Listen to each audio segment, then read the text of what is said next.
Y ahora presento a David Wright. Él es sociólogo y doctor de la Universidad de Warwick en Inglaterra e investigador del Centro de Estudios de Política Cultural de la misma universidad. Sus líneas de investigación son las industrias culturales, la cultura popular y el estudio en torno al concepto de omnívoro cultural, de lo cual nos va a hablar hoy. Thank you. Sorry. Thank you. Thanks to the organisers. It's really exciting for me to be asked over here to be involved in these conversations. Thanks to the British Council in particular for facilitating my safe arrival. And thanks in advance, and I apologise that I have to be translated. It is the shame and the arrogance of the British that we go abroad and expect to be translated. Except Paul McCartney.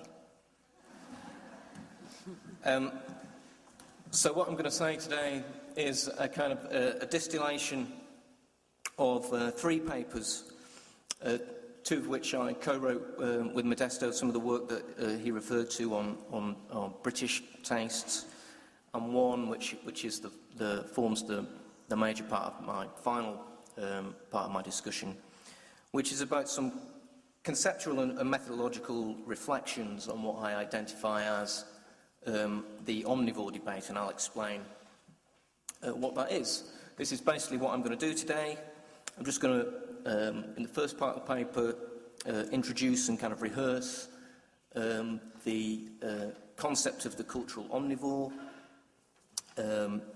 based around a kind of genealogy or etymology of the concept itself, which is necessarily going to be a little bit brief. I'll outline too the empirical basis of omnivorousness. I think that feeds nicely into some of the things that we've talked about already this morning. And then I'll talk about its growth and spread, and then I'll give some specific examples of how omnivorousness is kind of evident or not in the context of the UK. And then finally, I'll talk through what I see as the likely evolution of the idea of omnivorous taste, and in particular its relationship to institutions of cultural production, as well as changed processes of cultural consumption, and what I see as the kind of methodological implications of those kinds of changes for measuring taste in the future. So the omnivore debate, the omnivore is a figure that emerges from the sociology of Richard Peterson, and particularly from 2 articles written with collaborators in the early and mid-90s.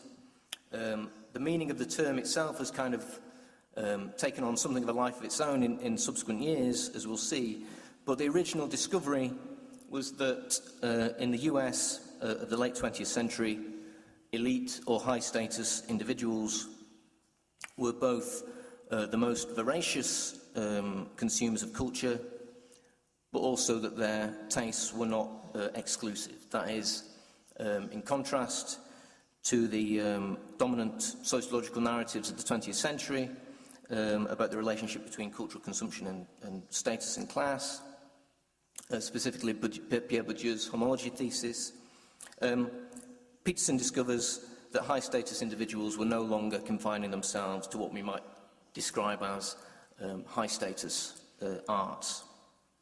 And he suggests that this points to an inevitable decline of snobbish forms of cultural judgment, and this, he predicts, is likely to spread as younger cohorts, particularly those born in kind of post-1945 in the US and Europe context, the baby boom generation, kind of move through the generation. Some, I suppose, similar kind of process as Modesto's just kind of outlined. So the cultural hierarchies upon which snobbish tastes, that's tough to say, snobbish tastes were based, have been weakened, just as, so the story goes, social and class hierarchies have been weakened in the latter part of the 20th century.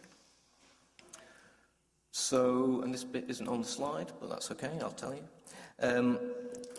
In the kind of tradition of a sociology of culture, omnivorousness, I think, exists as a kind of middle way between a kind of determinist relationship between taste and class, and which is, I think, emerges from a kind of naive reading of Pierre Bourdieu, to a middle way between that and what I think is probably an equally naive reading, which is that in contemporary late modern societies we are free to choose our identities and our consumption, and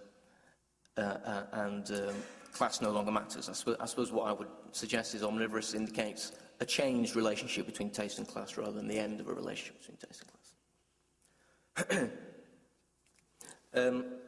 Two other just elements to the debate are worth kind of reflecting on by way of introduction.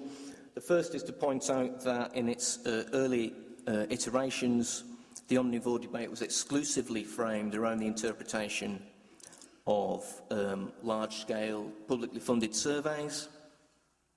Peterson's initial work and the subsequent developments of it were all derived from data on the survey of public participation in the arts in the United States.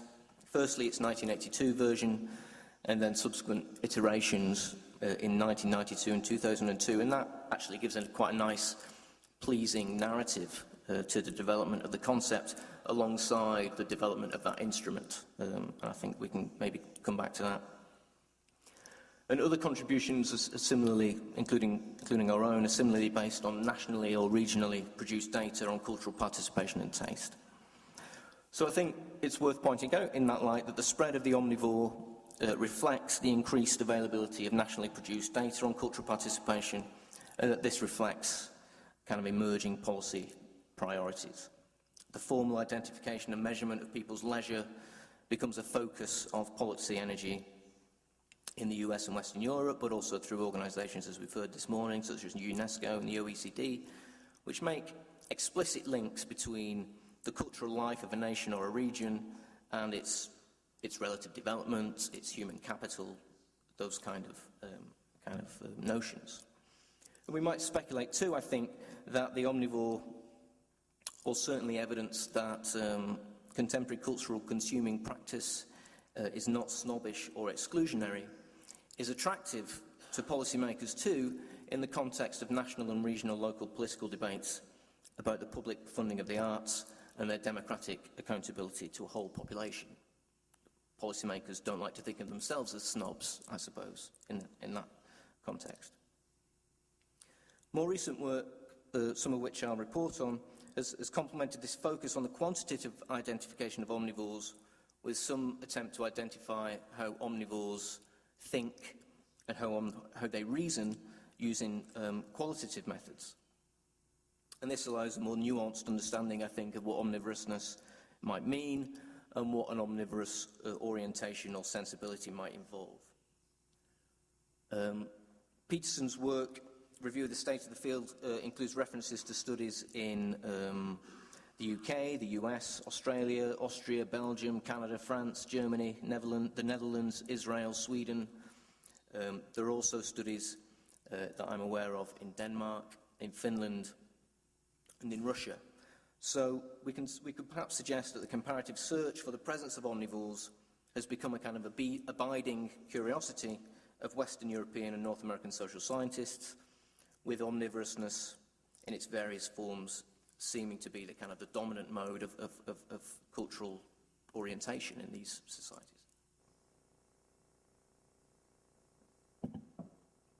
Even with the widescreen Panavision PowerPoint screen, some of my points have dropped off. So next I'll identify the approach that we took in the UK study. In our study, we defined omnivorousness as kind of the breadth of cultural involvement, but also as a reflection of a kind of orientation to culture. It was based on volume and composition. How much did you do and what did you do? And we measured this along three dimensions of taste: knowledge and participation. And on the basis of survey responses, it was Modesto, we created 3 scales which summed the number of items that respondents liked, were familiar with, or participated in. So in order to measure taste, we coded responses to 39 items, 4 programmes of national television. Which of these programmes would you watch? They included things like the Queen's Christmas broadcast, the FA Cup final, these kinds of, which is on a Saturday. We asked about film directors from a range which might reflect kind of high cultural relationship to film, Pedro Almodóvar, but also a popular filmmakers in the kind of British context, so Steven Spielberg. And similarly with musical works, with artists, with book genres and genres of music. We asked about items and practices from a range of kind of positions on the cultural hierarchy. In a similar way, we constructed samples, scales based on knowledge of specific works, and we also constructed a scale of participation based upon people's involvement in a range of leisure activities, 27 activities in all, from watching TV to going to the cinema, to going to the pub, etc., etc.